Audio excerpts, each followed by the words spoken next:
So Jungle Boy delivered a promo. He spoke about his issues with Big Bill and Lee Moriarty and spoke about next week's show being held in his hometown. He suggested that he and Hook should take care of business. All right. So two little guys against a big guy and Lee Moriarty. So as we'll talk about with a match later, it seems like AEW doesn't have the same issues letting guys win in their hometown. So right. So next is Bryan Danielson against Tony Nese. This was 3 minutes. But it was actually back and forth for 3 minutes because Nese got some decent offense in. But Bryan Danielson beats him and puts him in the little bell lock. After the match, Danielson told the crowd it's great to be home. This is his hometown, so he got a good pop. He said, I'm surprised. You know what I'm surprised about this match? What? They didn't give Nese 14 minutes. Okay. Right. That's exactly what it needed to be. Well, the segment was 14 minutes. So because I'm saying that's what they usually do. Right. Oh, we're gonna, it has to take a long time to beat him because we don't want him to look bad, bro. You've got to make it a distinction between your stars and you know what I'm saying, and everybody else. So next is so he beats him, and after the match he says, "Great to be back home." And he called out MJF. MJF comes out and called him a brain dead Brian. He said, decline to wrestle Danielson, said he'd get a big check regardless of whether he wrestles or not. And MJF said if Lance Storm and Dean Malenko could procreate, the child would still be more charismatic than Danielson. That was a funny line. MJF created a crack that Danielson's mother was unable to find a human suitor. The Danielson fired back that everyone in the back jokes about just how many human suitors MJF's mother has. MJF sold the joke and then took issue with Danielson thinking he's the best wrestler in the world, and MJF said his title belt proves he's the best. He mocked the idea of journalists and these marks for W. Danielson is the best in the world. Then MJF said people such as Disco Inferno, Eric Bischoff, and his number one fan, Jim Cornette, sings his praises. So let's dissect that. He's absolutely right there. All the dirt sheet guys and marks think Bryan Danielson is the best, and guys like me, Eric, and Bischoff think that MJF is the best. So there was no lies told there. Did you pop when you heard that, Conan? Yes. Danielson told him to shut up. But yet he won't come on our show. Right. Danielson told him to shut up.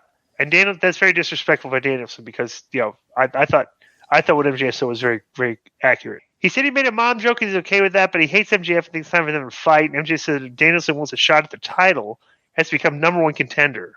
MJF said he spoke with Tony Khan, who determined that if Danielson won all of his matches between now and February 8th, then he'd become the number one contender. MJF said he's known for making people jump through hoops. He said if Danielson could pull it off, he would give him a shot at the title at AEW Revolution. Danielson shot it down. MJF said Khan and the EVPs don't run the company, he does. MJF says lawyer was seen with that Danielson doesn't get a title shot. MJF says that his way or no way, and Danielson says Sterling is a horrible lawyer, which is true. Danielson said he would humor MJF by agreeing to stipulations as long as MJF allowed him to pick the stipulation for their match at Revolution. Danielson, and this reads long, but the crowd was digging it. Okay, right. Danielson ended up announcing the stipulation would be a 1 hour Iron Man match, and MJF showed concern. Danielson asked MJF if he was scared, and he said, "You're on." MJF said he told Danielson he's choked whenever he's gotten a big opportunity in AEW, and Danielson said he would run through every opponent that MJF puts in front of him, then he'll expose MJF at Revolution and kick his head in. This is a good verbal exchange because Danielson was in his hometown and MJF had good heat. I would like to see the rating, what the rating did at the minute. Do you do the minute by minute show? Because I want to see what the minute by minute was when my name was mentioned. I'm pretty sure the ratings went up after that. Would you agree with that? Maybe? No. You don't think that happened? No, I think they. What if that did happen? What if we did the minute by minute? And like it didn't. How do you know that? Where's your evidence? Because you're not over. Well, I'm over enough to the MJF champion of just got you over. Let me just no. If I'm not over, the AEW champion is not going to mention my name. He's trying to give you the rub. But let me tell you Why something. would he give me a rub? I gave him the rub. But let me tell you something. I like that line of the Lance Storm and Dean Malenko. Right. That was funny. And I also think here's something people don't know. He's a really, really good wrestler.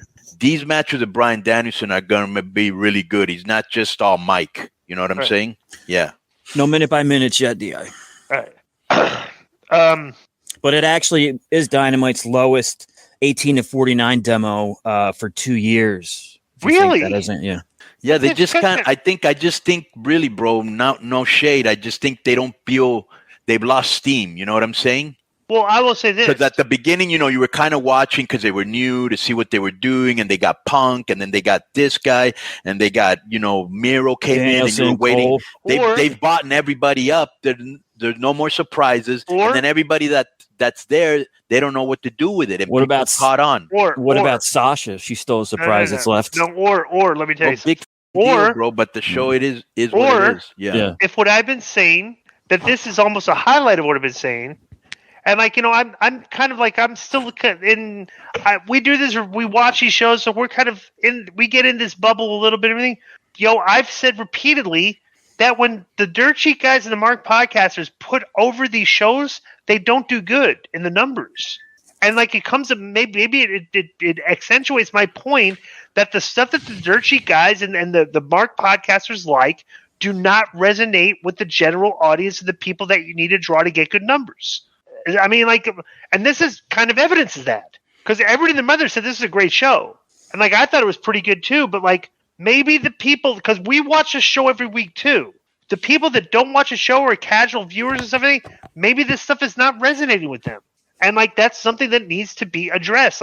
Bro, when you guys think the show is really good and it underwhelms in the numbers, you don't just sit there and say, well, the show did really good with our base.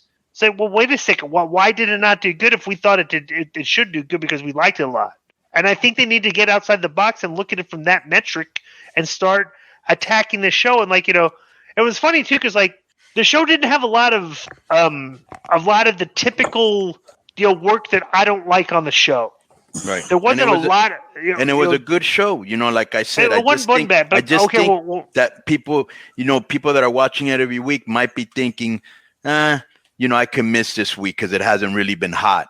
Right. I don't know, Yo, what up? This is Conan, and I host Keeping It 100, my co-host, Disco Inferno, unfortunately. Well, I'd say you're my co-host. Listen, every Thursday here on Spreaker, we talk pro wrestling, sports, movies, music, TV, pop culture, and some politics. It's everything the rest of the pro wrestling podcasts are not. Tune in to hear myself, the superior one, educate and inform. Tune in to hear me bury Disco. That's very disrespectful. Join us every Thursday on Spreaker and keep it 100. Boom!